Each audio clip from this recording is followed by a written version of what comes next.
He was thunder in silence, a lion that knelt.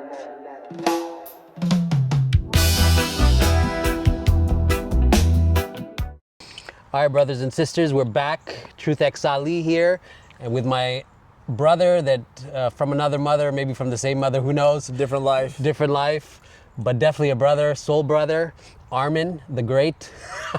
That's what I'm calling you today. If that's all right with you, you'll accept that? Can you receive that?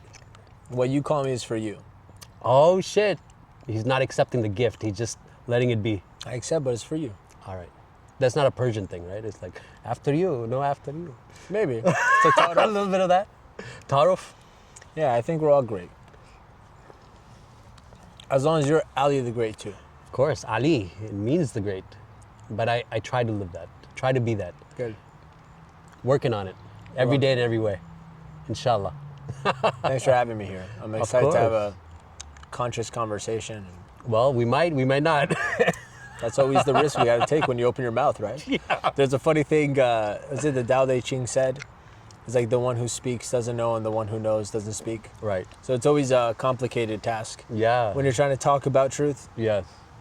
when you open your mouth, there's a risk of, are you now speaking from ignorance? Because if you knew, you would not be speaking. You would just being it. But you have to speak so we can, communicate the message to each other. You sound like a mullah friend of mine. Seriously. Maybe it's the Iranian thing, but or maybe I just get like certain things come up to me. But I just want to say, we were having a beautiful conversation prior to starting this recording, by the way, and our mics were fucking up, which is perfect.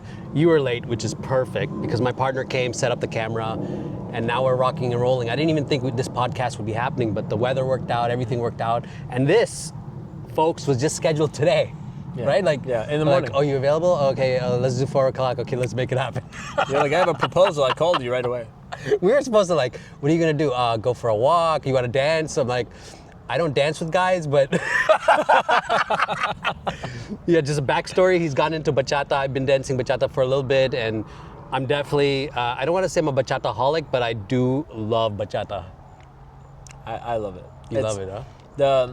When I did a 10-day sprint to gamify my practice of bachata, I wanted to do 10 dances a night for 10 days straight. I thought the only goal to hit 10 dances in a 2-hour span is if I don't get off the dance floor. As soon as it would finish, I'd grab another hand. I wanted to throw myself exposure therapy into practicing because I knew I was good if I let myself. Anyways, I did those 10 days. I built up such a peak of joy. There was one specific day I remember I was dancing and I was sitting there watching videos of myself dancing. And I was reliving the moment of the joy of the dance.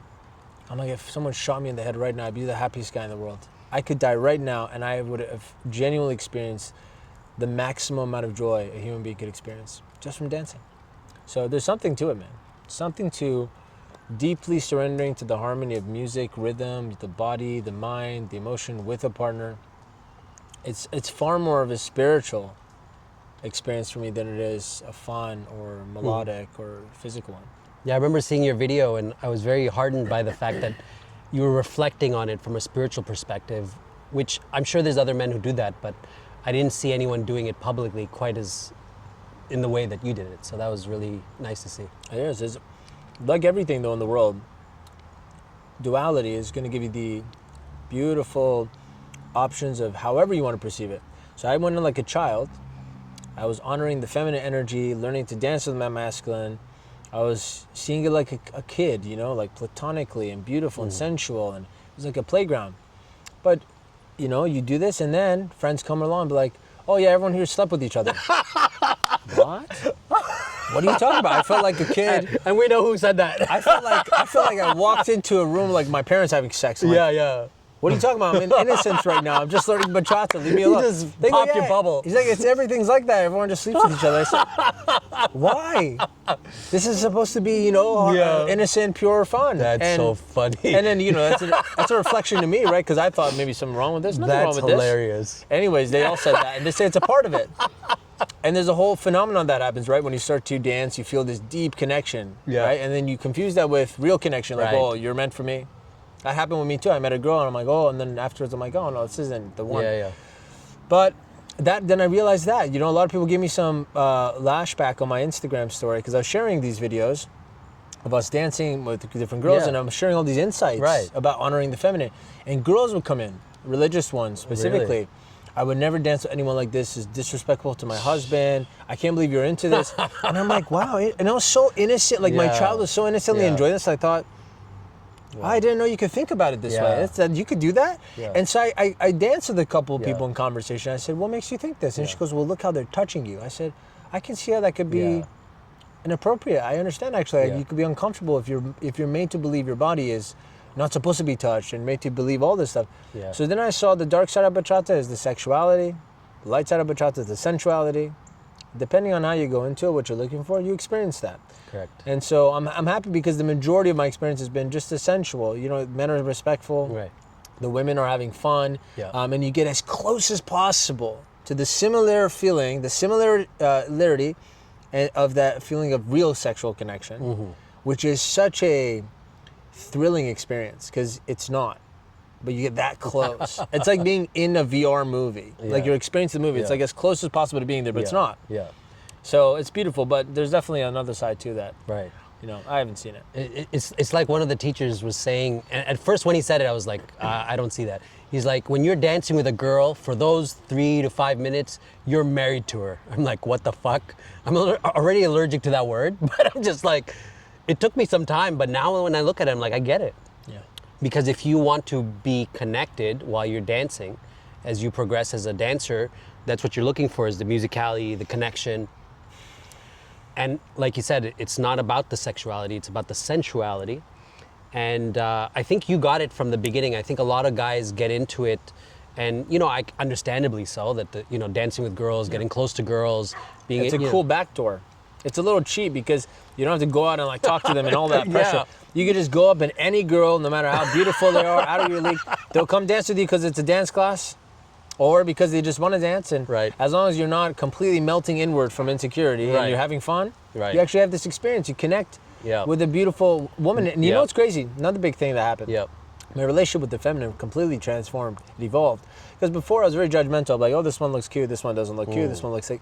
I was always judging.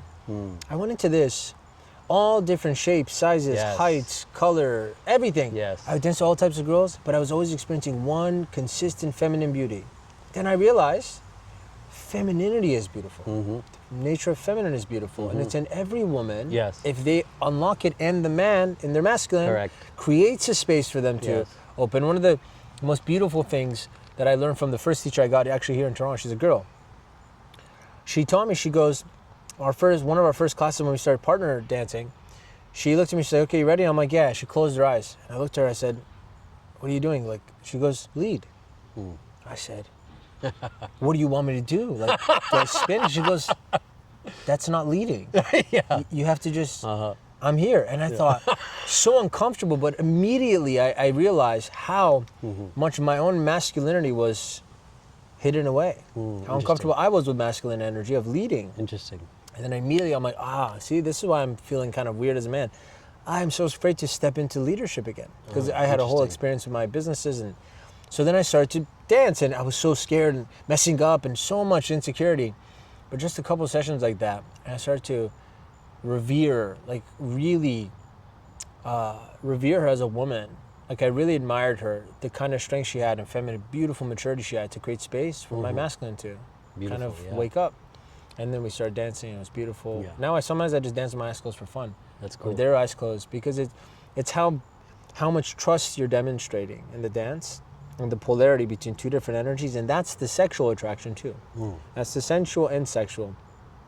I was telling Carol, I'm like, you should just start selling really expensive marriage counseling and get them to dance Yeah. instead of dancing bachata Right. classes, because one couple comes here and they're both willing to learn. In 1 or 2 dances, Yeah. they'll fix 80% of their issues, because that connection they're not Right. feeling, which they're arguing over, Right. they'll feel right away if they start learning how to dance together. Yeah. It's beautiful. Yeah, it's interesting you say that, because there's so many times that I meet people that aren't bachata dancers, but and Sherry and I talk to them and we're like, you should dance because it's something different from like just a movie night or it's something you would do as a couple, but something very uniquely different, right? Because one, you're connecting in a way that's you wouldn't on a day-to-day basis. I don't see some people like bachata dancing in the streets just like Yeah. out of Yeah. nature. But yeah, we love bachata. I started out as salsero. Yeah. For years I was doing salsa. I'm like, yeah, salsa's the shit. And then I discovered bachata. I'm like, what the fuck? Forget salsa. This is where it's at. Have you gone into Zouk yet? A little bit, bro. It's so meditative. That's like bachata on a whole other scale, not to make it sensual. Yeah. I want to do that next. Zouk and even Kizomba, I don't know if you've tried it. Kiz, for me, I would say it's like if tango and meditation had a baby, it'd be Kizomba. That's a good way to describe it. Yeah. Which I think would be attractive to people like you and I because we're into meditation. Yeah. And being in meditation while doing activities. Yeah, it's pure presence. You Yeah. have to really be there, connected, so hypersensitive with your awareness with every single little move. Yeah. Zouk, we had a really interesting experience. We went into a Zouk festival and there was a teacher there that was super nice and she gave us like some lessons just there on the dance floor. And after that, we went back into the bachata room. I kid you not, everything felt like it was slow-mo because I feel like Zouk is like the wise granddaddy of bachata. Yeah. You know what I mean? That's what it feels like. And it looks down at bachata and like, oh, you little kid, you know? Yeah. Because it's like bachata is nothing compared to Zouk. Like, and I mean that with respect. Like, I mean, like bachata is pretty rudimentary, I would say. Like, you know, you got the 4 steps, you know, if you can get the basics down, you're pretty much dancing bachata. But Zouk, it can take you years to really get good at it, you know what I mean? From what I hear from the dancers that have been dancing it for years. Yeah, but apparently when you master that, then your bachata and sensual and all that gets really good. Yeah, bro. I'm excited to do that next. Good for you. Yeah. Yeah, cool, man. I'm excited for your journey. This is beautiful. Yeah. And also because you share it with your audience, you share it with people, and you talk about it in a way that's, you know, very transparent. And I think that's very refreshing because people need that, right? Because for someone who's never experienced social dancing, you know, let alone bachata or Zouk, to have someone be really honest and vulnerable about their experience from a man's perspective can be very attractive because it's like, okay, finally someone's telling me what I can expect, you know, like it's not all what, you know, just like maybe before you got into bachata, you probably had certain assumptions, For sure. right? And certain feelings about it. And you're like also questioning, okay, is this going to affect my coupleship if I'm in a relationship? Yeah, well, I'm going through that now actually because my girlfriend's really good. So Really good at bachata. Bachata, Oh, salsa. shit. She's trained with like Cali in Cali, Oh, shit. Colombia. Like she's, so like, you know, she danced with the teacher too. Damn, and she's not Latina. No, Yeah. but she moves. Okay. So, and I feel insecure right away because I think, I wish I was much better so that, you know, it's the ego of like, I wish I was the best guy in the room so you don't want to dance with anyone else. This is just a possession Right, thing. right, right. And I was very honest with her. I had a healing conversation driving back from one of the nights. And I said, you know, it's really interesting. I know I trust you. And I even trust the guys you're dancing with. Like the guy, like she danced with Clark. I'm like, Clark's so cute, you know, like Yeah. this. But still I was experiencing this deep samskara of like something is bothering me here. Right. So I started to look at it very accurately. I just kept dissecting it and I'm like, it feels like you're betraying me. Oh, shit. Why does it feel like you're betraying me when I know you're not and I know Right. he's not? Right. It's like the more beautiful they dance together, the more threatened I felt.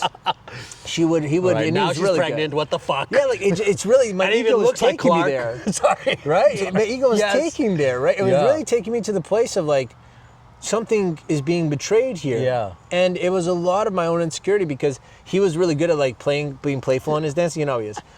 And so She's she would very like, extra sensual. yeah, he's like extra playful. Like he Yeah, like yeah. tapped her chin Yeah. like that, and Oh, shit. she did the whole body roll. I looked at him Oh, like, shit. that broke my heart. I'm sure it I did. looked at him like, it broke my heart. I should do that to you. I don't even know how to do that, and he did it to you first. So we had a very funny conversation, and she goes, you know, Armin, I know the problem, and she's very intuitive herself, very inquisitive. She goes, you make dancing too personal. I said, maybe that's Interesting. it. She goes, you make it a very personal thing. You think it's about the person you're dancing with, but it's not.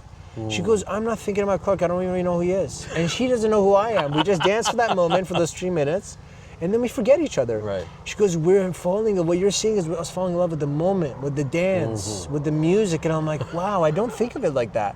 I think of it as this person here is judging me. Who is she? Right? Do I look good to her? Am I Right. dancing well? And you know, do I like her? Right. And so I'm like, I'm making it all personal. My ego's made it all about who's better, who's liking me, who's not liking Right. me.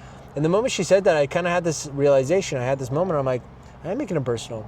My entire objective when I started dancing was, does this person like me? and I would look into their face for validation as they didn't move. Yeah. And I look at them, and the good girls that know how to dance, they're just like neutral face. And for me, I was looking at them, I'm like, did I impress you? Like, was that great? Yeah. I'm impressed. Look at me. And so I would smile, try to give them validation. Oh, it's good, it's good. So I was giving, again, this interesting mirror. I was giving to them what I was looking for. I would validate that. That was good. No, we did it. It was good. But they would just, it was very uncomfortable just looking at me.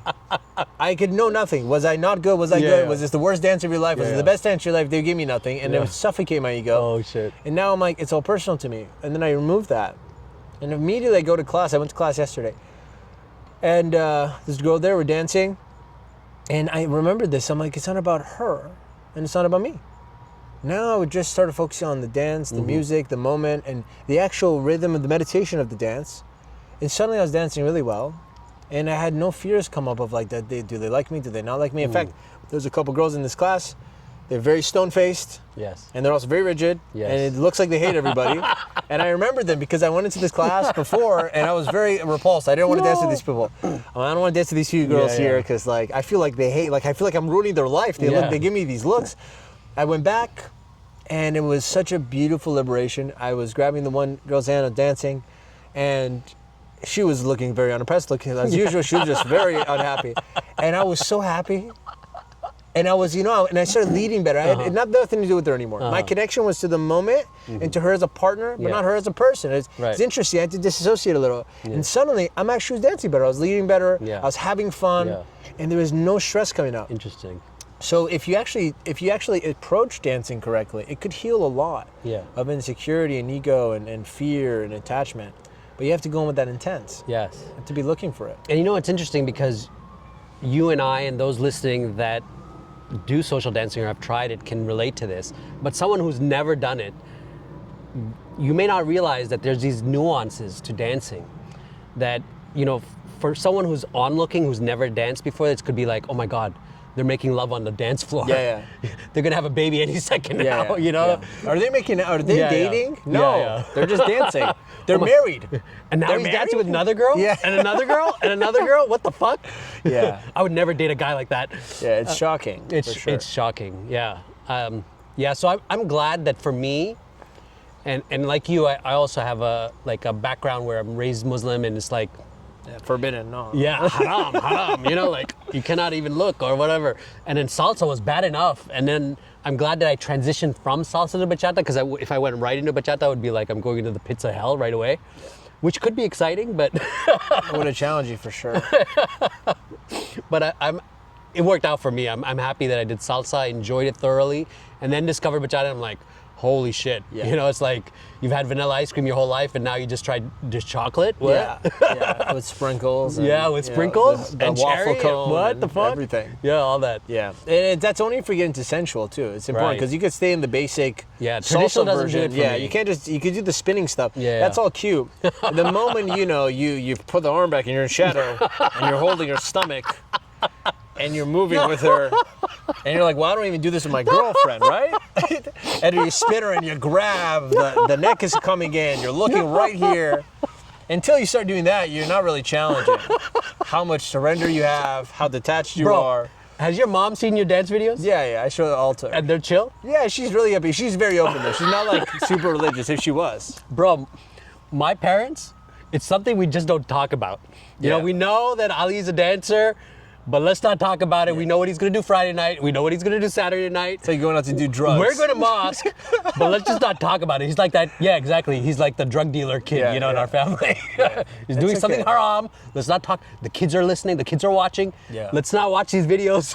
Yeah, it's fair. And by the way, when I opened myself up, when I had these comments on my Instagram, I looked back. I'm like, real wisdom is see every perspective. Again, paradox is it's all true. Right. That's the point. So you can't even take a side. It's foolish to think you're right, because everyone's right. Correct. If you just look at that perspective, and they had a point, because I saw some guys then getting drunk and dancing at some events. I'm like, well, that's inappropriate right there. I was looking at some guys. I'm like, that guy's hitting on her in the middle of the dance, and the girl's trusting in a space to be led by him. And so I'm like, there it is. There is the dark side. Yes. Right? Of everything, there's a dark side. Gun could be used to protect, could be used to kill. Right. So even dancing could be used to violate someone's rights, to break boundaries. or it could be used to create the most incredible experience. Yet again, we go back to the ultimate truth that every human being is trying to avoid, which is we are responsible for if it's dark or light. Yes. We are responsible for what we make of it. Yes. We even take God and we kill in name, or we heal in name. It's just the human being. The real only God here is us, because we're the one deciding what is even God.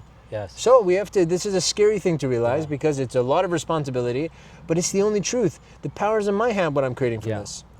Well, Armin, I have a question for you, if I may. You come from a Persian background, a Muslim background, like myself as a raised Muslim. Your relationship with God, you know, it's interesting because it comes across to me that I want to say you're tight with God. Like you really adore your relationship with God, if that's fair to say. And yet, you know, you've left this place called Iran, which is like known to be, you know, I have friends that are from there and they cannot return. Their lives are in danger, different things like that. Then I have sisters that wear hijab and they're quite into the regime and the whole religious aspect of it. And I respect that as well. Was there a time where you lost that relationship with God and then refound it? Or was it always like, you know, I'm with God no matter what religion, no matter what culture, no matter where I'm at? How was it for you? Yeah, for sure there was. I don't think you really have a relationship yet until you lose it. You really don't know until the contrast kicks in. Even when I was very young, I remember I used to try to talk to God as if, you know, if this is all true, everyone in church is saying this and mosque is saying this, is God is right here. I mean, it's more church. They make it much more personal than Islam. Islam is far more... Interesting. Islam has a more accurate definition if it's going to be based on technicality. Because God is an omniscience. But then you go into more ancient yogic science, and you go, okay, this is science of even what the religion's teaching, which is not just God is everything, God is omniscience, God is even behind God, there's a spiritual fabric of existence. And from this, a super consciousness comes out. This is what we call God.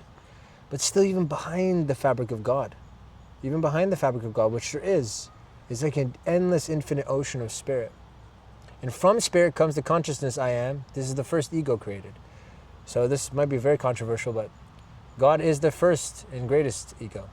And then we are like extensions of that ego.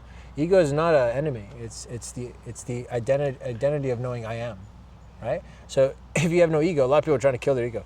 You don't want to kill your ego. It's psychosis. It's called psychosis. You'll sit there and not know what's what. Right. And you won't know you're just awareness. What does that mean? I don't think God put us here to be God. He put us here to be human. So when I was growing up, again, Christians make it very personal. It's Jesus. Jesus is God. Jesus is beautiful. I love that guy. Yeshua, man. He's something else. If there's any incarnation of God, you could be a Persian Jesus. Has anyone told you that? I think we're all Jesus. I would agree with that, but we don't all look like Jesus. We also don't really know what Jesus looked like. I mean, that's a whole. Have you seen The Chosen? Yes, Bro. I love that show. That show. It's a great show. We're hooked. We're not even Christian. We're like, this shit is awesome. It's a great show. Well produced. Yeah. So great again, acting too. But the idea is less about what it looks like and what it feels like. Like Jesus, even the way they depict Jesus, is supposed to look the way he feels, which is when you look at him, you feel the perfect balance of what a man would be, with completely in tune with his feminine side and his masculine side, and is all love. Could have the power to destroy everything. Creates love instead. This is again a deep mirror of the power of human being, because you have the power to destroy everything, or create love and be love. So you person who surrenders everything in devotion to God and truth becomes a divine incarnation like this. And there's many more. You know, it's not the only enlightened being that came through. Anyways, I grew up in this personal kind of relationship. So I'm like, if this is all true, why is everyone so miserable? Just go home, talk to Jesus. I'm an innocent kid. I'm thinking, there's something not making any sense here. I'm sitting here, everyone's overweight, struggling, losing money, hate their husband. So why don't you talk to Jesus? Right. I mean, he's everywhere, okay? So I would go home. Yeah. And I'd be like, God, please show yourself. I mean, I'm here. And I'd sit there in a dark room. And I would try to even make myself believe something's happening. Like, oh, there's something moving there. That's how willing I was. I wanted to meet. How old were you when you had this kind of yearning? 8, 9 years old. Okay, interesting. So that early, I was talking to God very personally. Luckily, Christians taught me this. That's what I like. Every religion has given me some beautiful tool for my relationship that I now have with God. Christians really show me how to love. Yes. Like, what is love? So much devotion. People would throw away everything for the kind of love that Christ has for them. It's beautiful, so beautiful. Yeah. Even Islam is talks about Christ. You know, it talks about Christ. What a messenger he came. Look at how beautiful his message was. Whole chapter on Mary. Yes. You know, whole chapter. Maryam. A lot of Christians don't know this part. Right. You read that. I did Ramadan this year, whole 30 days, prayed 5 times a day. Even Muslims themselves don't even pray 5 times a day in the Ramadan. So you did it this year, even though you don't consider yourself Muslim? No, see, Muslims say I'm Muslim, Christians say I'm Christian, Hindus say I'm Hindu. I don't know what I am. They're all telling me what I am. I don't know what I am. I am that I am. Right. So I'm just sitting here thinking, well, I don't know. I just know there's God. I love him. I know I'm created from God. Yeah. I know I'm one with God. I know we're all one with God. Yes. So whatever you're calling me is for you, not for me. You know, just, you know, when I start speaking places, they're like, send me your bio. And I said, that's awkward. I mean, I really don't know how to describe what I am. And I would send them something. They would make me something. They would say, here, we're going to say this. Like, great. Yeah. That's for you and the audience to decide what meaning to give to me when they see me. But it's not for me to decide what meaning to give myself. And a lot of people, they'll write their bios and they attach to this bio. This is who I am. I'm a great speaker. This. I've done all these things. It just all kind of melts away. I realize it's all made up. But it's for other people to decide how to see you. Right? So you control the frame of how do you see yourself? In love. Forgive me. No, it's all right. God? What's he say? Next best thing, my friend. It's so good. Vlada, let me just turn that off. Sorry. No, it's a beautiful question. I think actually that was a perfect opportunity for me to take your time. Contemplate the question. Yeah, take your time. How do I see myself? Yeah. The first thing that came through my heart was in love. I see myself in love. I don't see myself as an actual type of person. I see myself as if God was on earth in total romantic, hopeless love with his creation, that's how I see myself. I'm just in love. My relationship with God is very romantic, actually. It sounds twisted, right? Because I see it as a heavenly father. I also see it as a divine mother, but I really attune to Reminds me of Rumi. Absolutely. Actually, he was Persian. You know, I didn't know this. I didn't even have connection to my own roots, and I started learning. I'm like, wow, I'm embodying the heritage and roots of my own culture. I didn't know, but I understand now. I'm a poet when it comes to my relationship with God. It's like I'm the wave in an ocean. I'm simultaneously a son, and he's my father, but he's also my lover. And I'm his lover. You're so Persian. Yeah, bro. I'm like chasing. It feels like I'm chasing God with like love letters. Yeah. And then I feel like he responds with kisses on my cheeks from a gust in the wind. Like it's devotional. It's very loving. So how I see myself is just in love, man. When I'm really in my true nature, like a child running around in a playground, and everyone is my brother and sister. And you know, the consciousness is mom, dad, and I just look at us as one really huge family of 8 billion people that all think we're different. Bro, was there a switch that went off? Because like you used to be in the business world, and maybe in a sense you still are, but differently. Yeah. But you were heavily in the business world, like helping people grow businesses. You had your own family businesses, etc. Right? Did a switch go off? Like something happened to you in your lives? Yeah. Do you mind sharing that? Yeah. Well, for like 10 years straight, I was convinced that if I become a millionaire, become rich, everything else will be fixed. Well, of course. That's what everyone thinks. Yeah, you grow up, I saw my dad working every day. I thought he, I guess, was working towards some day where apparently enough money or enough success would have fixed him being an absent father, not knowing how to be a father, not knowing how to be a husband, not really taking care of himself. I mean, it's weird because people think like, I'm going to go work out in the gym so I can make sure we pay the bills tonight. What? It has two completely different paths. It has nothing to do with each other. So a lot of people think money or work will be, you know, the big domino for every other area of life. Meanwhile, you making $2 million in a day doesn't change if you can hold a conversation with somebody. It does not change at all. Coffee still tastes the same, whether you're broke or you have $1 million in your bank account. Right. And you still are probably really shit at being present when listening to someone and paying attention, even if you have money. So this is a humbling thing only you'll realize when you make money. So for many years in a row, I made nothing less than 7 figures, and I really thought, this is it, right? But then I get there and you go, well, this doesn't feel the way I thought it would. This doesn't seem the way I thought it would. I mean, on the outside, everything looks right. I mean, if I'm looking at a picture, I go, yeah, everything's looking right, but why does it feel off? And so I was really in denial for many years because I spent so many years convincing myself this is the truth. It has to be the truth. I changed my life. I used to teach Think and Grow Rich with the president of Think and Grow Rich for 5-6 years straight. I was the vice president of Think and Grow Rich at some point. That was a cool story too. That was how long ago? That was from 2018 to 2022. It's not too far off. No, it's Holy very shit. recent. So this whole path has been in the last 2 years. What the fuck? What happened, bro? Big thing happened. So I built this whole company up, and on my best year, I was doing everything. I had a huge team, made a lot of money. All these companies, employees. I won these awards. I was also single, so I never really had a good childhood. So I was around, going on dates with so many different girls. I was so fit, superhero physique, everything. It was really nice. And then, I started to scope out this really beautiful penthouse in Miami to live there, and I wanted to get a visa to do this correctly. And you were in California at this time? I was in Miami at that time. Miami, okay. I went from Canada to California to Miami, and then to Mexico. And that's where I stayed. That's where a lot of the healing happened. So I looked at this penthouse. It's like $11,000 a month. I'm like, all right, this is it. That's gonna be a podcast room. That's gonna be this. I'm gonna have my family here. I just need a visa. You gotta do this right. I want to do it by the book. By that point, I'd already overstayed by about 26 days. Now I thought I'm Canadian, we're neighbors, not a big deal. I'm only here, I'm here on fun, I'm having a fun time. So I go in to get my visa application review. Yeah. And not only did they withdraw the application, but they started questioning me why I've been in the States for so long, because I kept going in and out, but I never crossed 6 months. But finally, I crossed 6 months. And you had the beard?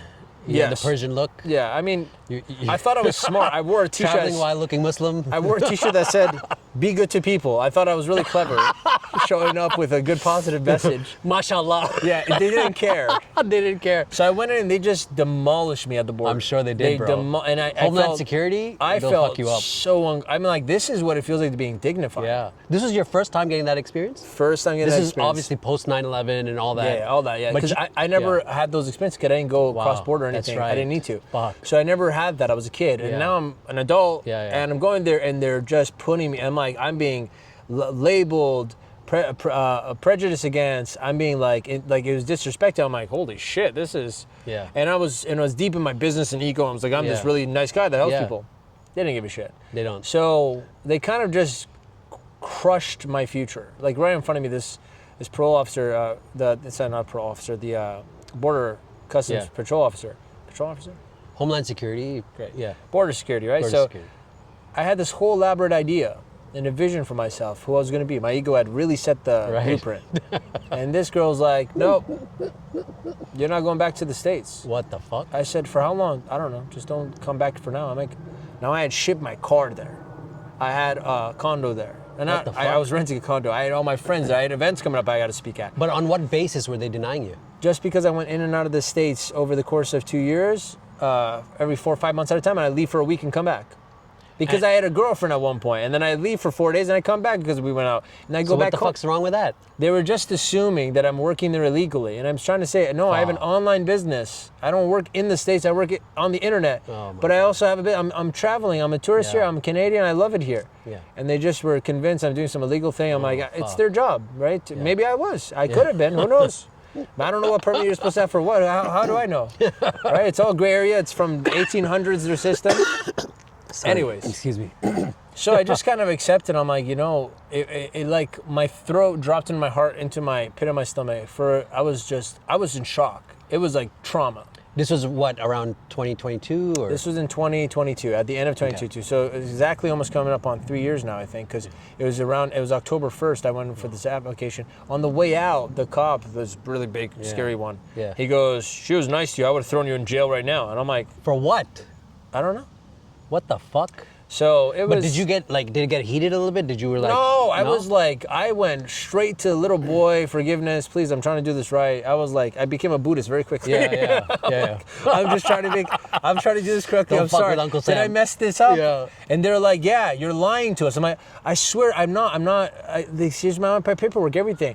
They go, no, you're doing business and you have no permit. I said, I don't know how this works. What do you like? It's all online.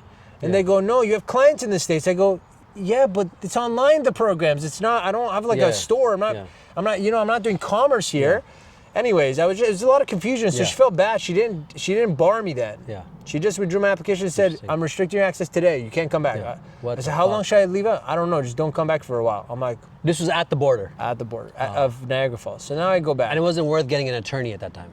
I got an attorney. The guy set up my application and everything. It didn't matter.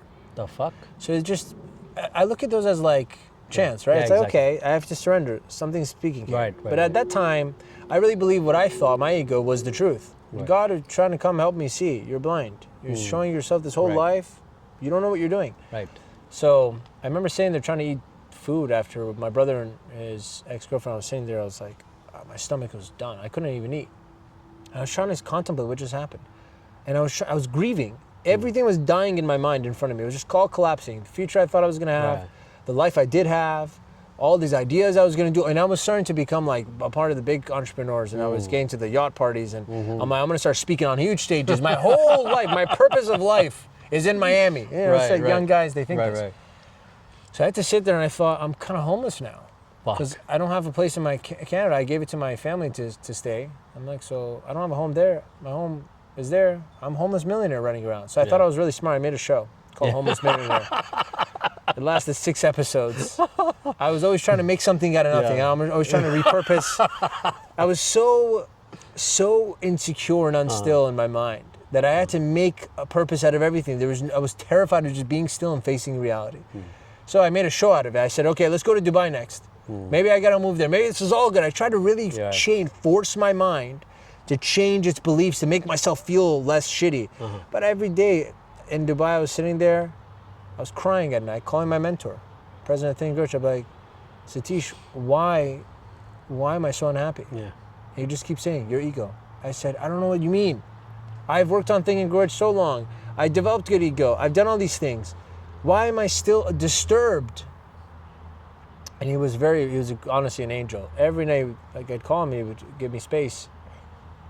And I'm like, this is really misery. Like, all this stuff that was bringing me so much validation, it's my enemy now.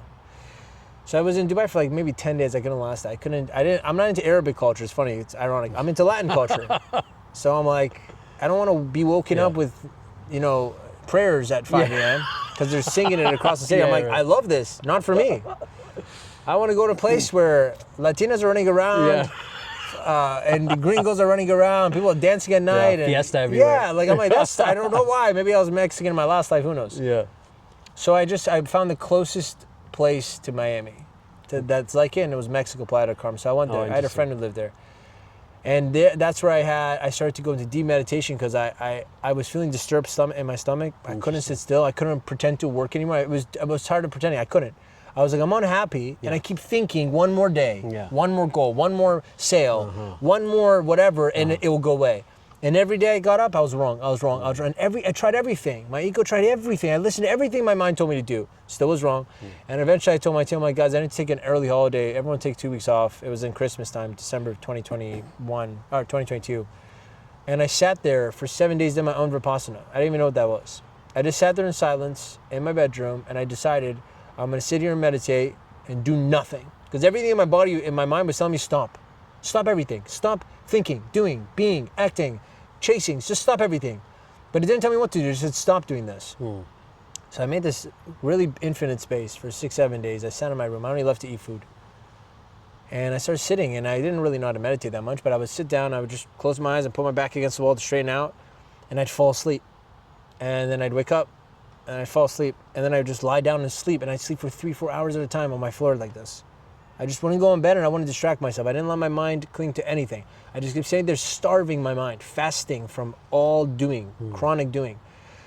Sometimes I listen to like some teachers, like Ram Dass or Sadhguru or something, and they would say some things, and I'd be like, oh, that's enlightening. What is that about? I was really deeply soul searching for peace, and I would cry out to God every day. I'm like, I feel like I don't feel you. Where are you? I'm so miserable. Please help me. I'm like, I surrender. I would just say, I'm like, I surrender. I don't know what I'm doing. I have no idea how to fix what I'm feeling, and it's scaring me. Please. And I just like crying out to Spirit for days, until one day I was sitting there, and I was really persevering. I was like a Vipassana, honestly. I was sitting for hours. One day I sat and I'm like, okay, when I sit long enough, I start to get uncomfortable and I move. I'm like, you know what? Let me show God how much I love him. I'm really get his attention. This time I'm not going to move no matter how much my butt hurts, my legs hurt. I didn't know I was doing Vipassana strong as determination. Yeah. I had no idea a that the Buddha Buddha did move. this. I had no idea the Buddha did this. I learned in Vipassana. I'm like, Yeah. oh. You're putting God in checkmate. Which, by the way, shows truth finds you like this. No one created it. So I had no idea and I stumbled across it. Just like Buddha too. No one taught him how to do this. So this is the truth. We all have access to it. Right. So, but turmoil took me there. Deep disturbance and unhappiness in my life, and misery and adversity. So I'm sitting there, I'm like, I'm gonna sit here until something happens. And I just put on my hoodie. I put a pillow under my butt, I got a little smart. And I sat there and I didn't move a muscle. I said, I'm not gonna move any muscle until I get an answer. I sat there for 3.5 hours. And my legs started to go numb. Excruciating pain was shooting down my butt. Then my butt went numb. And then my body started going numb. And the whole 2-3 hours, first 2-3 hours of the 3.5, my mind was just going. What sale is gonna happen? Who's that? I gotta do this, I'm behind on this, after this, oh. And then, you know, when it stopped torturing me, that voice would stop torturing me about why I'm behind on life, then it would be like, wow, this is really nice. Look at all this free time we had. Maybe we should write that book we thought about. This little deceiving, conniving, right? Yeah. This asshole sitting in there just torturing me. 2 hours torturing me. What's going on? Who are we going next? What? Yeah. We're behind right now. This is spiritual. Are we doing it right? Let's start a course. And then I'd be like, shh, and I just kept watching it. And then it stopped torturing me and realized that won't get my attention. It came as like, this is really nice, man. We're having a pretty peaceful time. This is actually good. I feel good again. Let's get back into meetings. Let's call your business partner. Let's start a new, maybe it's a good time to write a new post. And I'm saying I just kept watching it. Yeah. And I really thought it was me. I thought it was me. I'm like, I can't make myself stop thinking. And people think their thoughts are them. That's why they go crazy. Because you believe your thoughts and your thoughts aren't you. So if I believe I'm this tree and I'm trying to make the tree do something different, I'm going to go nuts. Because the tree's not going to move. I'm not the tree. Yeah. But if I think I'm something I'm not, and that thing is doing its own thing autonomously, now you're going to have a deep issue. Because you're associating, you're ignorant, you're associating someone with something that's not you. So my mind was going. Finally, one thing got my attention. I'm sitting there, 3 hours in. And my awareness, for some reason, my attention came down to my body and I realized I can feel my hand because I twitched a bit. But because I felt a little bit of hand, I realized how much I can't feel my hand. Because it's gone completely numb, but I didn't pay attention to it. I wasn't aware of my own body until that moment, and now I'm seeing I can't feel my hands. Fuck. I can't feel my arms. And then I start to realize I can't feel anything. But how am I still here? This is where the kind of spiritual awakening started happening. In that moment, I started to experience directly. My mind stopped trying to conceptualize things. I just directly experienced, I'm not the body. Right away, I knew, I'm not the body. Because I can't feel my body right now. How am I the body if I can't feel it? Then, because I experienced this distance between me and my body, immediately I realized I saw the mind in a distance. Then I saw there is something, activity of a mind happening. It's not me, but it's happening. I can see it, and it's somewhere, but it's not me. Just like my body, I'm like, it's here, I'm in it, but I can't feel it, so it can't be me. Then I saw the mind, and now the mind starts going, wow, what is this? What are we feeling right now? And I'm looking at my mind going, I'm not you. And even the I'm not you, I'm like, that's my mind thinking I'm not you. You're trying to trick me again to think I'm you. I just started waking up, like from a dream. And I immediately got thrown into this vortex of presence. Every part of my awareness, spirit, everything just got zapped right into, anchored into that moment. And I could hear the AC. I could hear the birds outside. I could hear the static in my ears. I could feel the weight of gravity pulling me down. I could feel the smallest things, like the prickles on my mustache, on my lips. Things that people take psychedelics to experience. And I'm sitting there, pure, just meditating. And I start to cry. It felt like down my spine, just a pour of energy was being poured in. Of love, joy. Every cosmic emotion you could experience was going through my body. And I wanted to maintain the stillness, but I was shaking and I was holding it. And I just kept watching what was happening. And it was so powerful and overwhelming, the energy. I couldn't control it. I couldn't do anything about it. I just let go. Like a huge wave, you can't fight it. It just took me. And I went through just a deep, I don't know how to explain the experience. You can't explain what is samadhi. And that's what it was. It was a deep samadhi. It was pure absolution, the absorption of your mind, of yourself, There is no self. I'm just sitting there and I'm experiencing existence as existence. And I started crying. I think I was in it for maybe 20, 30 minutes. Very short, but it felt like an eternity. And then I opened my eyes and suddenly I'm sitting in my room. And it felt like I was visiting Earth for the first time. Sitting in my room, but it wasn't my room. I was just sitting in a room now. I'm looking around. What was that? It's like I was awake. You know, you wake up from a bad dream. And you're like, oh. And then you wake up like, oh, it was a dream. It was like this. I woke up, I'm like, my suffering was a dream. Ever since that day, everything became a meditation. I couldn't do anything without this pure awareness I had discovered. So I'd sit down and eat food with all my senses intact. I would sit and look at a tree for 3 hours, just observing it. I would meet other human beings. It was so fascinating to me. The whole universe was happening in front of me. This person with all their complicated systems of minds of thinking and their energy, I was feeling like, what is going on? I just became a student of existence now. I was just paying attention to everything and learning and listening and in silence.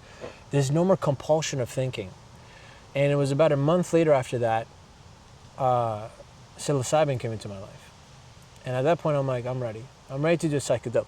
I was very afraid before. You hadn't done it before that? Never. Holy shit. And you did it in Mexico? And I did it in Mexico. It just perfect person, perfect everything. It was just me. All right. And this couple, beautiful couple. I went on this beautiful journey. And I felt like I was ready because I had a psychedelic experience without it. Yeah. So I said, okay, I'm not afraid. And this thing just really broke everything open up for me. It really took that times 1,000. And it felt like I was reborn. It really felt like I was a kid again inside this body. At one point in the middle of the trip as well, I was like 4 hours in. It was starting to descend, your eye. I went up to pee and I grabbed my wallet and I'm like, oh yeah, that's my wallet. I pulled out my license and I saw a picture of myself. I'm like, huh. That's who I'm playing. Okay. Put it back in my wallet, went back down. It was this complete liberation, this freedom from who I thought I was. And suddenly, life became this incredible gift because I experienced the death of all things experiencing. And what I experienced was nothingness, the formlessness and emptiness of nothingness, the void. And you experience it and you go, this is true death. Not dying. True death is void. You cease to exist, there's nothing. And suddenly, just being here and being able to take a breath, there was nothing greater. And I realized in that moment, the greatest thing you could ever be is here now. There's nothing greater. And the illusion as the mind plays on you is, there's something greater than here right now. And have you done psilocybin afterwards? I did it 3 more times. And on my 4th time, it was a clear, direct message from the medicine. Why are you here? You got what you needed. And I said, no problem. I won't abuse it. And I never went back. I think next will be either some form of Cambo, Bufo, or ayahuasca. And I know when I'll be ready. I'll do it. But since then, my life has been a psychedelic. I meet people who do it every week. I go, but what about in between the weeks? Are you high right now? Because I am. Look how nice this is. And they go, yeah, I really need to do ayahuasca to fix my issues. I'm like, yes, you do. Yes, you do. Go do that. My favorite, I think the favorite thing I've ever heard anyone say is from a brother of mine. He's so cute. He's like in love with God. And one day I said, do you think this is the life that you're going to, reach enlightenment, dissolve all samskara? He goes, I don't need enlightenment. I said, what? What do you mean? That's the only thing. He goes, no, I don't need enlightenment. I have God. I'm just here right now. I'm experiencing life. I don't need anything. I don't want enlightenment. And I'm like, you could do that? I just realized that's enlightenment. That's enlightenment. Sure, there's pure samadhi.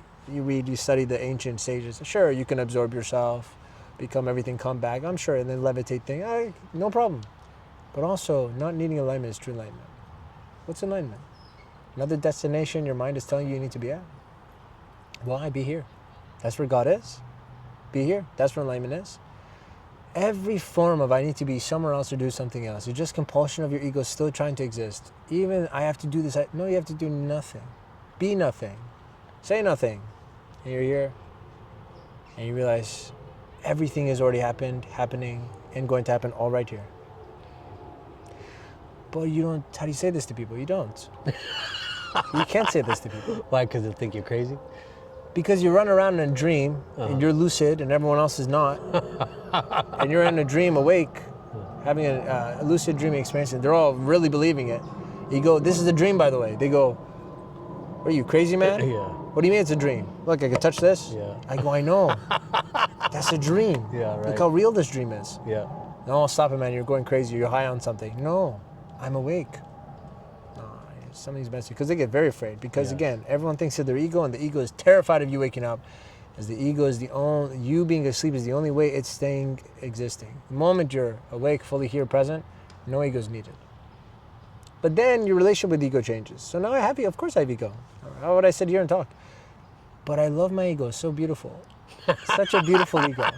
It's a good. You have to say it in Farsi. Yeah. خیلی خوب ego. غرور is ego. Yes. خیلی غرور بامزه is adorable. I have an adorable ego. He's like a kid to me. All right. It's like a little Armin running You're around. the Baba. Yeah, I honestly feel that way. I feel like I'm the father of my own ego. Yeah. And I go, oh, it's okay, son, go. You want to dance? Let's dance. You want to fuck off today? Fuck off today. Yeah. You want to be someone? Okay, go be someone. I look at that, and a lot of people, they haven't, I introduced this concept to them because I'm like, how do you think of it any other way? I look at all my emotions, Yeah. my own mind and my ego, all as my children. That's awesome. How else do you look at it? If my emotion comes up, anger is kind of like a big brother. Oh, I'm here to protect, right? Behind it is like a little brother, the kid, or a little sister. Yeah. I'm very vulnerable right now. Please, like, don't hurt me, right? And then there's emotion of like passion. It's like a very fucking rebellious, right? If a rebellious teenager wants to go experience life.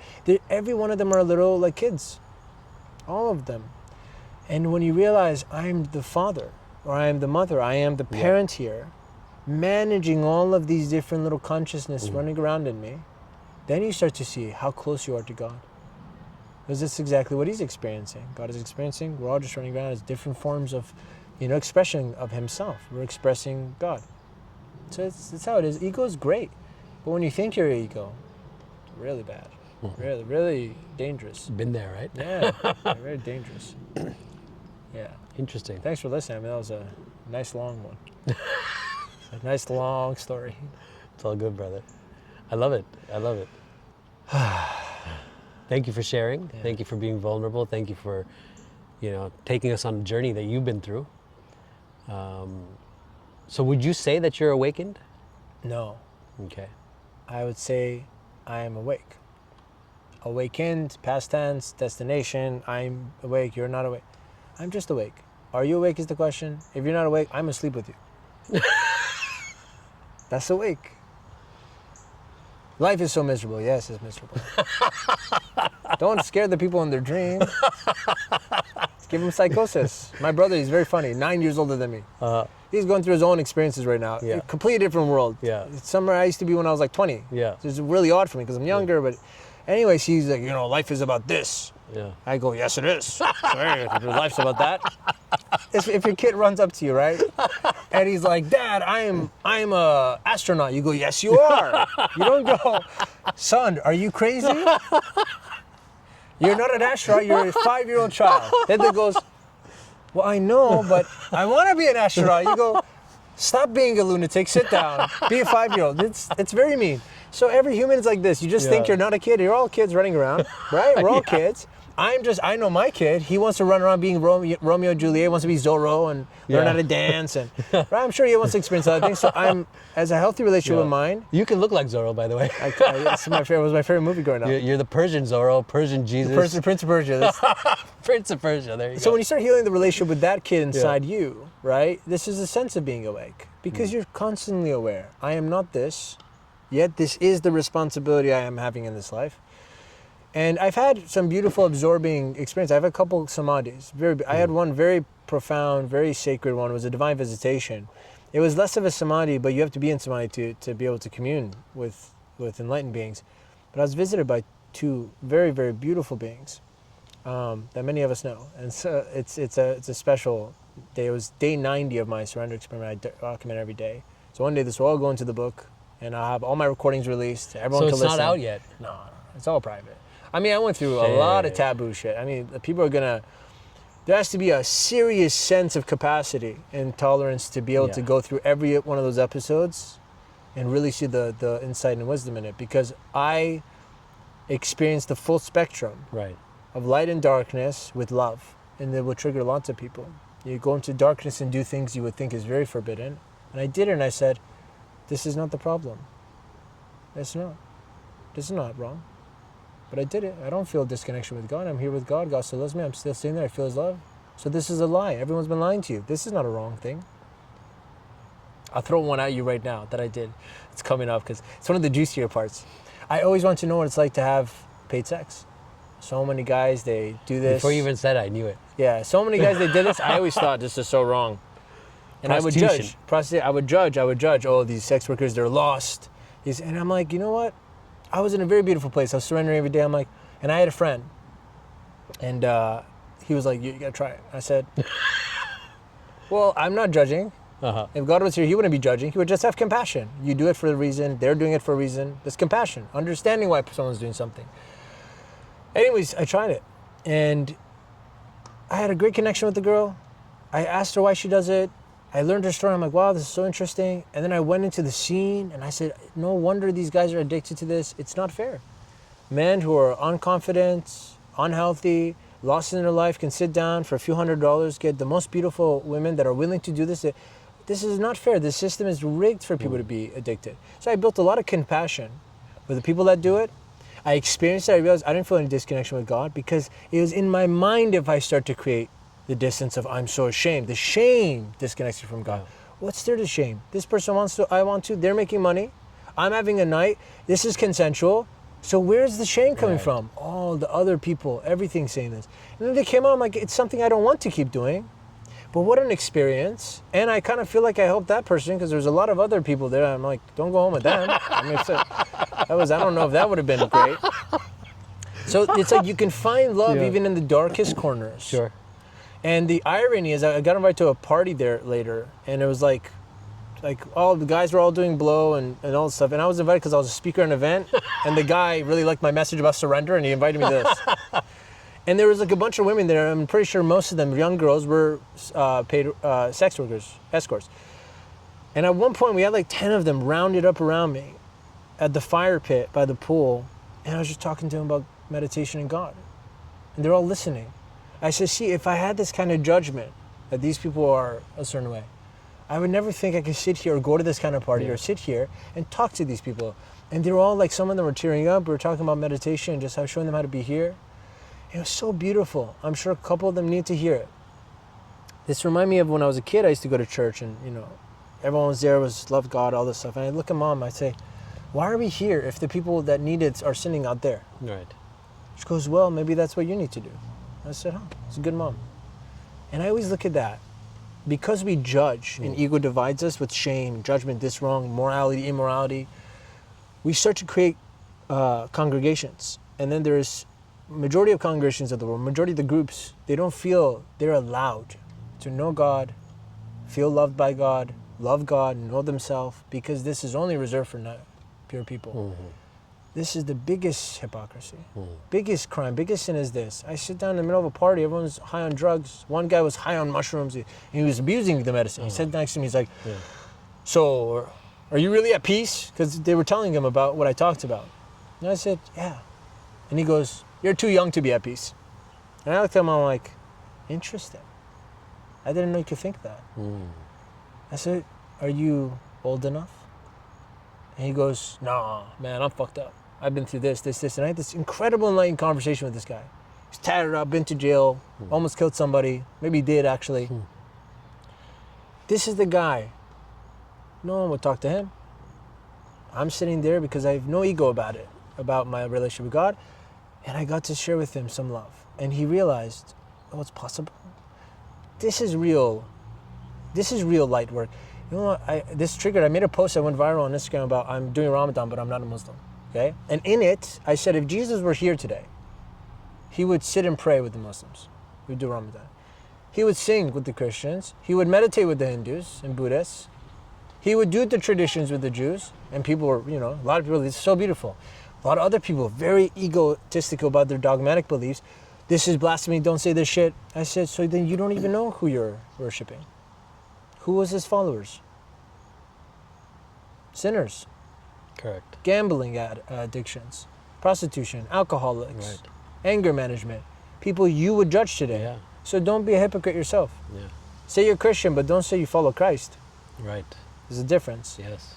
right? If you really know Christ, you realize we're all Christ. Christ was a accessible energy within all of us born. He was just the embodiment of it to show you. Same with Buddha. Buddha had everything. Everything. Gautama had everything. Didn't need anything. He was already at the top of the palace. Left because he realized there's so much misery, how can I be happy? Again, if you were in his shoes, you would probably never go through the suffering he went through to find enlightenment. Every enlightened being you see is like this. They're hanging out with people in the darkness, and we have confused God to be light. God is all of it. On that note, that was beautiful. Left off. God is everything. That God is everything. Even the darkness is God. Because if God is everything, he cannot not be something. Right. I actually had this conversation with my ex-father-in-law. It was a heated debate that just ended on, okay, you do you. He was religious? He's not religious, but he has very strong opinions about his beliefs. And he too was raised Muslim, considers himself Muslim. And I said, you know what? Maybe I just wanted to trigger him that day. I'm like, God is in shit too. That just fucking triggered him That's a so good bad. introduction to it. It was Opening so conversation. bad. He's like, astaghfirullah, how can you say that? How can you say God is in shit? I'm like, you say that God is everywhere, God is in everything, so he must be in poop too. Yeah. He's like, no. I'm like, then you're denying that God's everywhere. I'm sorry, but this is what ignorance is. They read it, right? They read Quran, they read this, the Bible, they read all of it. Yeah. And then they go, this is very nice. I'm going to fit it into my lens of how I prefer to make it mean. So they go, I would never like shit, so God can't be shit. Right. So then the real truth everyone has to face is, you're not following God, you're following your own bias, your own preferences. Correct. You're not worshiping God, you're worshiping your own ideas that you want to be worshiping. Right. Right? And so this is, the real truth is, again, if you're trying to wake up a whole world dreaming, they'll kill you. Yes. Because it's more important to them to validate what they've spent so long convincing themselves to believe. They're possessed by an ego. This is what it is, like a possession. Are you afraid of that? Possessing by ego? No. Are you afraid that maybe by your message or... That they'll kill me? Yes. There's a point where I really have Messiah complex. I think it happens when you take psychedelics. Apparently it's a real, it's a very common thing. You take psychedelics and you think you're the second coming of Christ or something. And I got really humbled because I really thought I looked like Jesus. I'm Persian, but I'm also Canadian. I dance bachata, I'm like, I'm well-rounded. I could be a good candidate for the second coming. I really logically justify it. I could really be the second coming. Who knows? My dad died. Jesus' dad died early. I'm like, there's something going on. I'm like freakishly resembling the story of a second Christ. And I would call my Muslim friends. I'm like, so tell me what it says about Al-Mahdi. And I was trying to really understand. I'm like, do I fit this? He's like, he says this shows up with the yellow thing at Jerusalem. I'm like, shit, how am I going to fly there? See, this is how brilliant the ego is. Even when my spiritual awakening came in right after, and I thought if you're spiritually awakened, you're free from ego. Right. No, ego's always with you, tagging along like an annoying little kid. And so he came in and he started to really make me believe I am the Messiah. I started watching The Chosen. I started to embody the actor. It was really scary, but I got really convinced. And at that point, I was speaking to God every day. I was having beautiful experiences, like lights would flash in my eyes. I was having really nice mystical experiences. I was like, holy shit, like God's real. He's here. I'm experiencing him. This is happening. And I think, they saw the whole heavenly family, I call them now, because everyone's up there. Everyone, and up there I really mean in here, but for sake of how we're used to saying it, up there. Yeah. All of them are seeing me kind of go astray a bit. They're like, he's a good kid. We should probably wake him up. So they humbled me. I showed up to a gym one day. I'm working out. And this girl comes up, tats everywhere. Complete tattoos. Her face, this. I'm like, she looks like, perfect picture of someone, that's like scary to you. But she's glowing. She's white blonde hair, blue eyes. This girl running around. And we caught eyes, and I thought, what an interesting being. I mean, I don't like tattoos, and I'm like, holy shit. This girl's like a blockbuster. She's like a billboard for it. So I was judging her, but I watched my mind judging her. I'm like, it's whatever. Anyway, she messaged me on Instagram after. I don't know how she found me. We started talking, and I checked her Instagram. She's talking about Psilocybin, and she just had an awakening. I'm like, wow, cool. Then I talked to her at the gym the next day. I'm like, hey, you just went through it too. And I'm thinking, I'm carrying myself as, you don't know yet, but I'm your savior. That's how deep my ego went. Let me heal you. You have no idea who you're talking to. Little do you know. Yeah. I'm the second Messiah. And so I'm listening to her. I'm listening to her from this place. And she goes, yeah, like I don't know how to explain it. It's like I'm everyone. She's explaining her post-awakening. She goes, I feel like I'm Christ. And I'm sitting there. You too. You feel like you're Christ? I took it first. Finders keepers. How do you feel like you're Christ? She goes, I can really feel like God speaks to me. Oh. I'm like, oh, fuck. It was in that moment where I realized I'm delusional. Damn. And it was a really nice humbling, because I'm like, oh, I really got convinced for a moment that I'm special.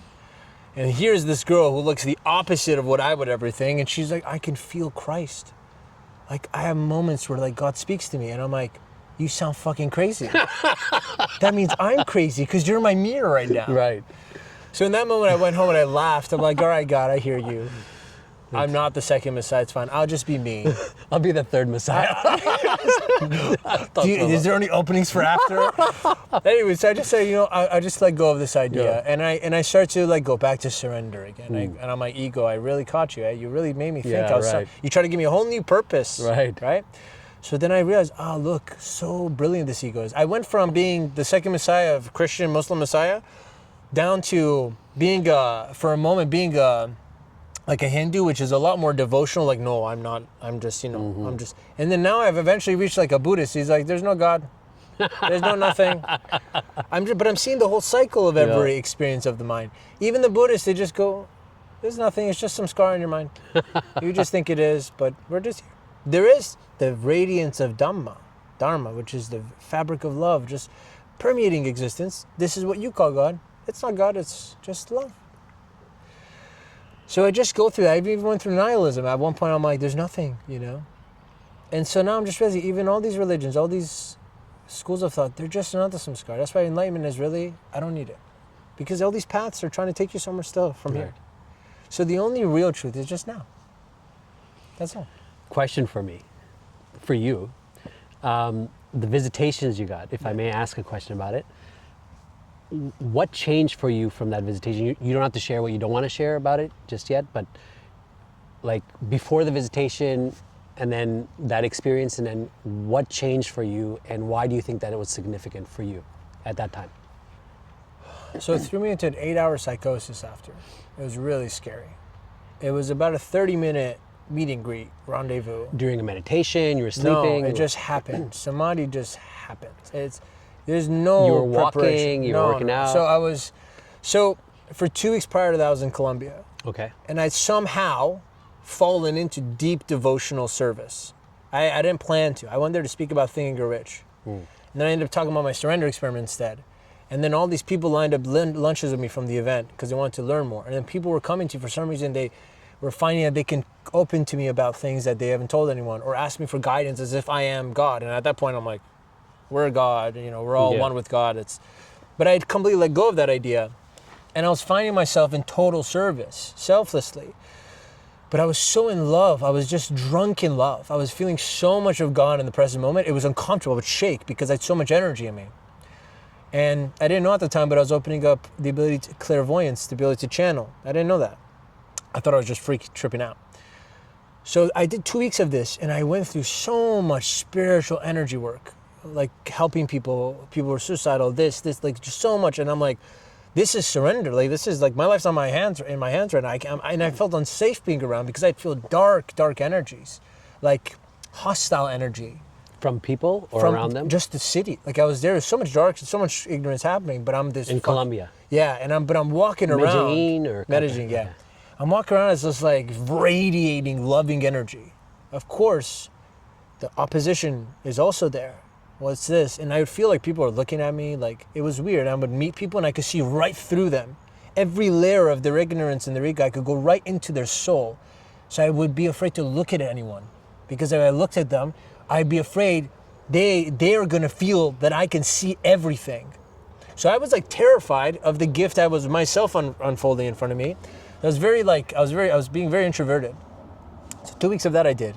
And then I came home and I was exhausted, energetically, spiritually exhausted. Because I did so much work, I felt like my life was in my hands. I met a Jinn, I met a Jinn, full on spiritual battle with the Jinn over dinner. In Colombia. Yeah, it was quite an experience. And they are there. And Did they identify themselves as a Jinn? They don't need to. You just I'm know. just sitting there and we were staring at each other. And I wasn't speaking to the guy. I was speaking to the spirit inside. Okay. I was speaking to the Jinn that was Inside took this poor guy's mind over because he had a lot of trauma going on. I could tell you're just staring at me like this. Full on, not bullshitting. This is how he was looking at me the whole time at dinner. Eyes wide open. And I'm like sitting there, I'm like, why am I feeling fear? I was very sensitive. I'm like, why am I feeling uneasy? And I didn't realize because he asked me to go to dinner. I wasn't paying attention to him. And then I'm like, there's an energy here. I was very intuitive and I look up and I see him and I try to like continue to not be disrespectful. And I see he's just looking at me. I'm like, oh. Immediately I'm like, something wrong here. And I looked at him, I'm like, so what do you do? I didn't know who the hell I was at dinner with. Anyways, we started talking. And then I called him out very poetically. I said, do you stare at everyone with those eyes? And he goes, yeah, do you like them? I said, they're nice. And I just kept praying, oh my God, I'm you. You're me, we're everything, even this. Mm-hmm. Help me realize how he is me, he is you. There's no fear here. And I kept surrendering deeply. But it was a game me and this Jinn were playing. Because I was like the light. And this was your first experience of a consciously? No, it wasn't the first. Okay. That wasn't the first. But that was the first time I was in a deep awareness. I was awake. Right. The first time I was a younger kid and it freaked me the fuck out. Yeah. But anyways, they're trying to like enter, they try to enter you through the eyes and I'm looking. And I was just like, no. I was like, it was like Buddha energy. I'm like, no. And my friend was also there. He had no idea what was going on. Yeah. And this poor guy started getting preyed on by the Jinn because he couldn't mess with me. Right. And so my friend started getting flustered. So I looked at him and I said, you could win at a staring competition. I was being playful with the Jinn. Because I'm like, they're not hostile unless you're afraid, they can't prey on you. So I'm like, I'm light with you. And the Jinn goes, yeah, I used to win all the staring competitions when I was a kid. I'm like, you won't win with me. And I was being very loving, very fatherly, but I was like challenging it. And he looks at me and goes, I bet I wouldn't win with you. I'm like, you won't. Because where you're trying to look, the place in my eyes, you can't go there. So I was speaking directly to this Jinn. And he's like, yeah. And because he couldn't fuck with me, he went to my friend and he started like, and it was really weird. He got up out of the table, did crazy shit, and I'm looking at him.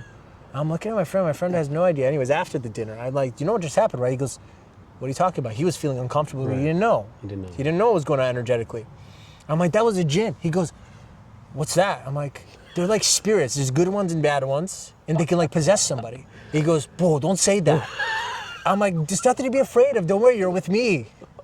Don't worry, I'm good. I'm like, I have so much love coming out of me. Yeah. We won't be touched. Don't worry about it. He goes, bro, but like, please. And then we're walking to Provenza. And I'm like, kind of looks sketchy. I have a feeling we should get an Uber. We get an Uber. The Uber gets pulled over by a cop.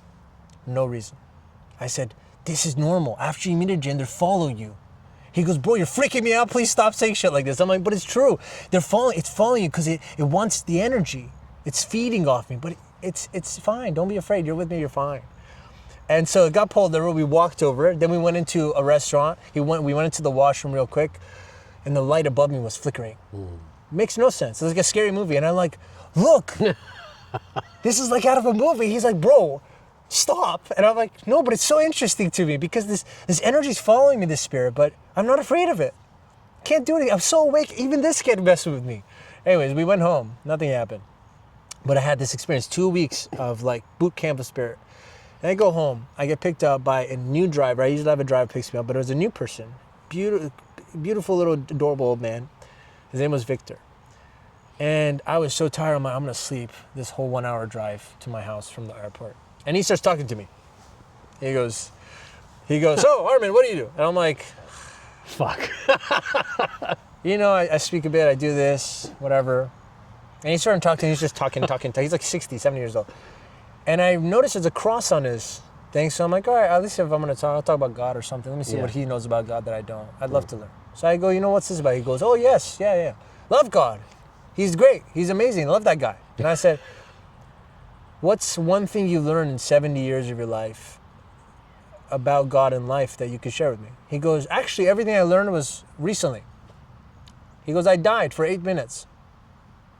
Cool. Tell me more. He goes, yeah, it was 10 years ago. I was in the hospital and they did something and I died. So they declared me dead and they were taking me to the morgue.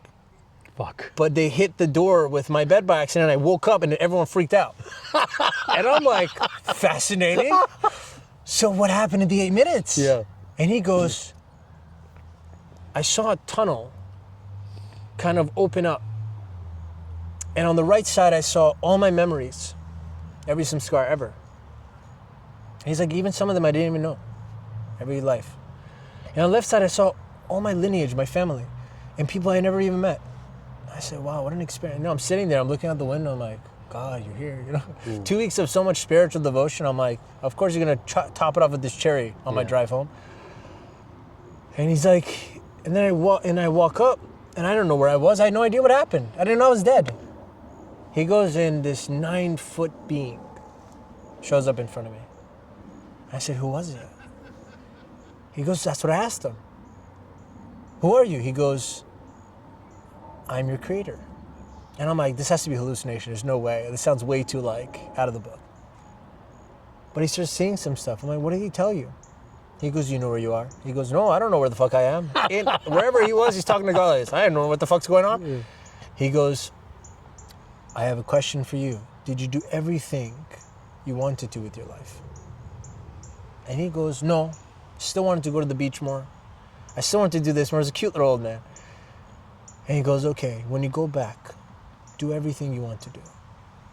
And he goes, but who are you? What are you doing here? What is this going on?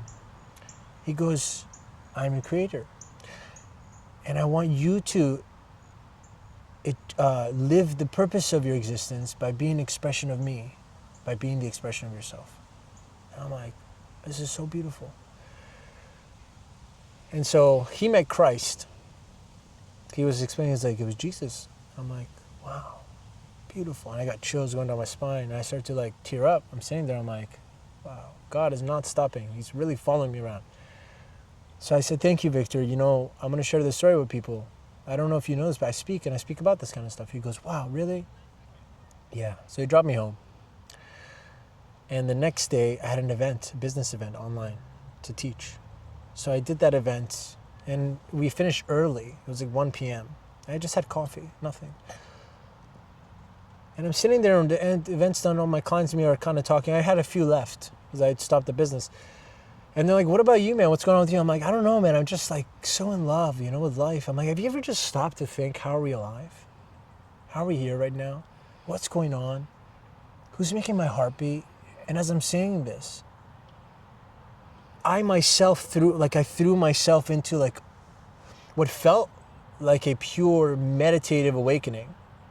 And they're like, are you okay? I'm like, sorry guys, I think something's happening. I have to go. And I just hung up the Zoom. You could see the replay. Fuck. And I got off and I could feel this strong energy here starting to expand over my body. I'm like, this is what it feels like when you take too much psychedelics. So I'm like, but I took nothing. So I was really worried. I'm like, holy shit. But at that point, it was 2 weeks of missionary spiritual work. So I'm like, all right, God, I'm ready. Maybe it's about to happen. Maybe Samadhi's about to happen. Because I heard about it a couple of times. I'm like, it makes sense because I've been so devotionally in love with God. So I'm like, maybe my heart's open enough. So I grabbed the blanket. I wrapped it around me. I sat there. I went into meditation. And I just prayed. I'm like, God, I love you. Whatever happens, I'm here. And the first thing I felt was my dad. My dad came in. He passed away. And I felt him, and his energy was very much like, I'm so proud of you, so happy for you. Like it was a celebration going on, like a ceremony, like a graduation ceremony. I'm like, graduation ceremony. But he's like running, he's like, his energy was around me. Just like and he wasn't alone. I could feel lots of beings there. It was like angels there, everything. It was like, nothing visual. I was just sitting there and I was inwardly experiencing everything. And then through my eyelids, clear as day, tunnel opens up. And immediately I remember, Victor told me this. Victor told me this because I was supposed to know what this is like before it happens. Victor was setting me up. God was setting me up through Victor. And of course, 9-foot beings. Beings. 2. Walk out. 1, pure light. Pure light, like a tower. I couldn't even look up. I'm in presence of holiness. It's not a question. There's no mind, by the way. My ego was the size of a grain of salt, and it was at the bottom of a mountain. It's still there. Still at the bottom, like, what's going on? What, freaking out. And I was just like somewhere else. And I'm sitting there, and they come in, and the presence is so potent. Mind dissolves, and there's just you, awareness of what's going on. And it's through my eyes, like I'm looking at them, like this. And next to them, second being, full, beautiful orange robe. You wanna know who it is? So of course on the left side is Christ. Victor told me about Christ in this way. He gave me the context for me to be able to experience and receive Christ this way, because God will only come to you in the way you're the most comfortable. So of course I grew up around a very personal relationship. Christ is the most comforting form for me to know God in. So he came as Christ. And right next to him was Yogananda. More specifically, Mahavatar Babaji. I was praying to Babaji for weeks before this. I was saying, come to me, please. Is there anyone? Be my guru. Someone teach me. And so Mahavatar came, and I thought it was so beautiful that they brought Christ, because they thought, Christ is for you. Yeah. We're not for you. You're on the wrong side. And I'm like, why do I avoid Christ? You're right. How come I haven't prayed to Christ about this? He's such an enlightened being. So they came as this like friendly company. And when I looked up, there was one set of eyes that burned into my psyche that I have on my desk now every day. You couldn't see Christ, I couldn't. I only could know it was him. And it's a vibration at the core. It's a vibration you're feeling. They speak to you in vibration. There's no words. For example, when they did speak, because Christ did speak to me, his words vibrated in the core of my body. That's how I heard him. And then when I spoke from my head to him, but he would vibrate to you the answer as me. It was it's not explainable. I mean, I'm doing the best I can. It's an experience you don't bring from a different dimension. But it was Babaji that came in and Christ. But when I looked up at Babaji, it was Yogananda's face. So I said, is this Yogananda or Babaji? But I knew it was Babaji, it was his energy. And it was exactly the smile of Yogananda. There's a picture of him I found. I'm like, those are the exact eyes I saw. So his picture's on my desk. Even though I don't even practice self-realization avidly, he's like a guardian to me. He's not my guru, he's my guardian. He helps me protect me from my thoughts because they go crazy sometimes. But Christ came. The rest I'll leave a mystery. But they were there. I don't know how long. It was an experience. And it was very ceremonial. And it felt like an initiation. Now you know me, I had the past of like thinking I'm Messiah. I'm like, do you remember that part? That didn't happen, yeah. But in that moment it was so overwhelming. I didn't overthink or doubt, what if this is my ego's gonna, it was just a surrender. It was a deep, peaceful, holy experience. Afterwards I thought, I don't want to be anything. But the moment I didn't, I was used completely. What an irony. The moment I let go of it all. In fact, after that trip, I thought, God, I don't want to be Messiah. I don't want to be anyone. You need to come down here yourself and fix it. There's too much shit going on. I don't know no human being could do this. It was just a lot of humbling. Like, I don't want to be anything. If I can help a little here and there, I'll do that. But nothing else I want to be. How long ago was this? A year ago. Recent, relatively? It was in July of last year. Wow, bro. It just happened, yeah. It was 13 months ago, yeah. 8-hour psychosis after. I couldn't, my brain was broken. I didn't know how to anymore. I was sitting there thinking, well,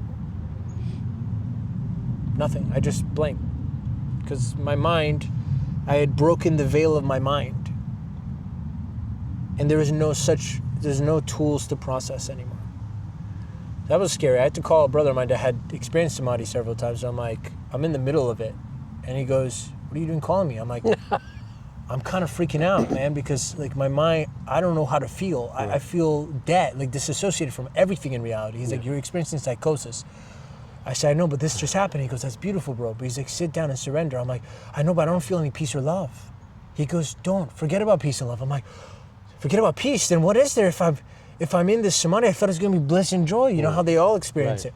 He goes, no, it's about just to be aware of what is happening, not what you want to happen. I said, oh, fuck, okay.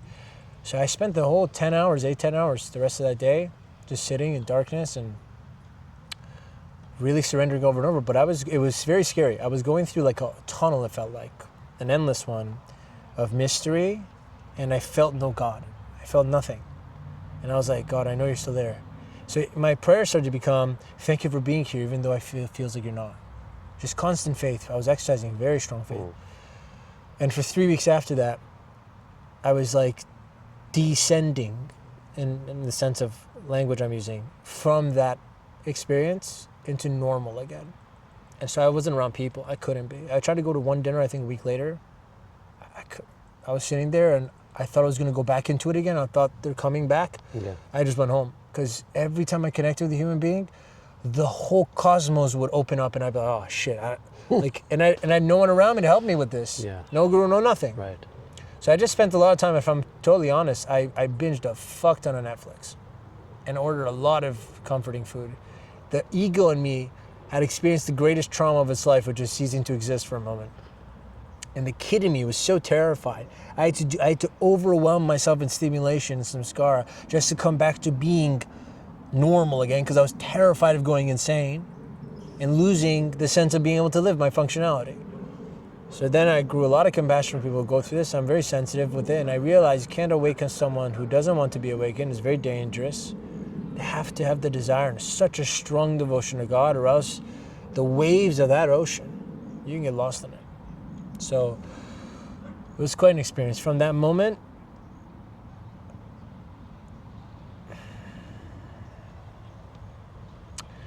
you know, there's always a tiny part of you, no matter how much you experience, will always doubt.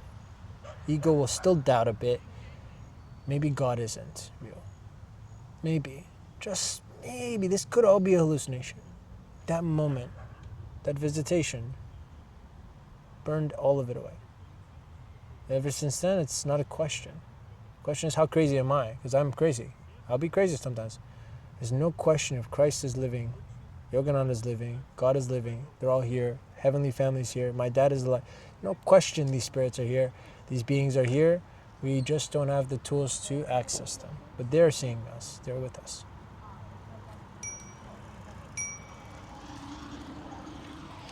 That's a good note to end this podcast at. Bro, thank you for being vulnerable. Thank you for sharing. I know that you mentioned that you haven't really shared this in public as yet, or, right? Very few close people. Yeah. This is good. It felt right. It's okay. It's been a while. Thank you, brother. It was an honor. It was great.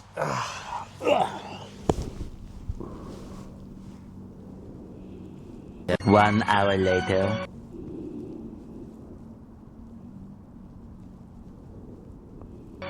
Two hours later. 3 hours later. Can you move it along? I'm all out of time cards. Here we are. How you doing, Cherry? So good, oh my God. So You can cut it. You're not lost, you're right on time. Walk slow, Jano. Where you go, the love will grow. No need to run, you're in the flow. One with the stars, one with the soul.